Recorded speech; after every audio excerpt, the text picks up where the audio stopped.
नमस्कार. आज मी तुम्हाला आपली हरवलेली वस्तू असते ना, ती लवकर सापडण्याकरता मी मंत्र सांगते. कारण माझा स्वतःचा अनुभव आहे म्हणून. छोटी असो, मोठी असो वस्तू. तर हा मंत्र म्हणायचा की कार्तवीर्य अर्जुन नामराजा सहस्रबाहू प्रतापवान तस्य स्मरण मात्रेण गतम नष्टम च प्रतिलभ्यते.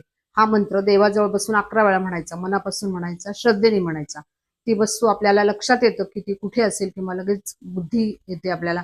ती वस्तू सापडतेच. हा माझा स्वतःचा अनुभव आहे. तुम्ही करून पहा, तुम्हाला तो आनंद मिळेलच वस्तू सापडण्याचा.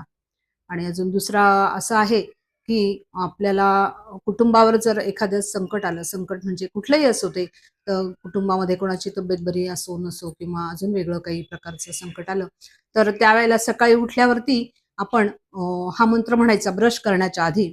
ओम नमो शांती प्रशांती ह्रीम ह्रीम सर्व क्रोध प्रशमने स्वाहा. हा मंत्र 21 वेळा म्हणायचा. 108 वेळा म्हटला तरी चालेल, 21 वेळा म्हटला तरी चालेल. नंतर ब्रश करायचा, पाणी वगैरे प्यायचं.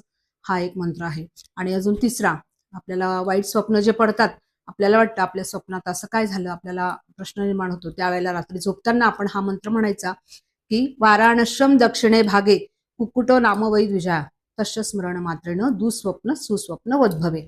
हा मंत्र म्हणायचा म्हणजे आपल्याला शांत झोप लागते. धन्यवाद.